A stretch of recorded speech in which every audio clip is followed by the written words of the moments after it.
बहुत ही important article है +2 class का, फिजिक्स का आर्टिकल है ये, ओहम्स लॉ। तो आज हम करेंगे ओहम्स लॉ, ये क्या स्टेट करता है।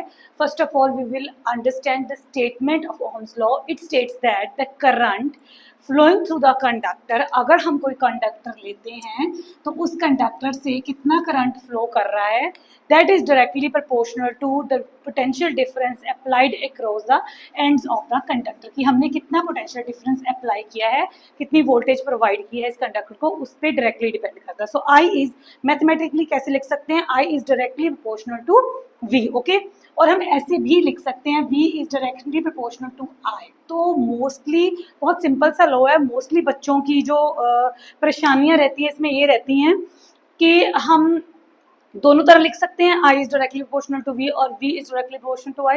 हाँ, बोथ स्टेटमेंट्स आर करेक्ट, ऐसे भी लिख सकते हो, ऐसे भी लिख सकते हो। देन अगर हम दोनों तरह लिख सकते हैं तो मोस्टली हम जब प्रोपोर्शनलिटी साइन को इक्वलिटी में डिवाइड कर बनाते हैं तो हम मोस्टली ऐसे लिखते हैं Ohm's law, v is equals to I R, where R is the constant of proportionality, और जिसको हम क्या बोल देते हैं, रेजिस्टेंस भी बोल देते हैं कंडक्टर में, ठीक है। सर्किट में जो रेजिस्टेंस आती है वो भी बोल देते हैं। So v is equals to I R.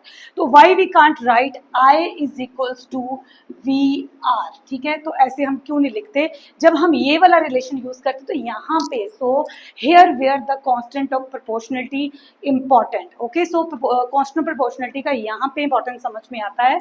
तो इसको जब हम प्रोपोर्शनलिटी साइन को रिमूव करेंगे तो इक्वलिटी में, तो हम यहाँ पे फिर r नहीं लगाएंगे, कांस्टेंट क्या लगाएंगे, 1/r into V. So this would be equal. So अब क्वेश्चन होता है ऐसे क्यों, जब ये इस प्रोपोर्शनलिटी साइन को रिमूव किया then we get v is equals to I R, v is equals to I R, where r is the proportionality constant. जब इसको रिमूव किया तो v is equals to I 1/r into v upon r, ठीक है। तो relation बना i is equals to v upon r। तो यहाँ से भी ये रिलेशन बनता है is equals to v upon r, ठीक है। तो ये एक डाउट है जो बहुत ही बच्चे क्रिएट करते हैं कि ये कैसे हुआ। When we remove the proportionality sign, why we can't write I is equals to V R, ठीक है। तो इसका आंसर मैं दूंगी अपनी नेक्स्ट वीडियो में, जब तक आप मेरे को कमेंट्स में आंसर दे सकते हो। ये बहुत ही इंपॉर्टेंट आर्टिकल है +2 का, और बहुत ही सिंपल सा आर्टिकल भी है। इससे रिलेटेड एक्सपेरिमेंट प्रैक्टिकल जो होते हैं फिजिक्स के, उसमें एक्सपेरिमेंट भी आ जाता है और इससे रिलेटेड न्यूमेरिकल्स भी आ सकते हैं, और जो कॉम्पिटिटिव एग्जाम्स है उसमें भी इससे रिलेटेड बहुत कुछ आता है। सो अगर किसी को भी कोई डाउट है वो मेरे को मैसेज करके पूछ सकता है। तब तक आप मेरे को कमेंट्स में इसका आंसर दो।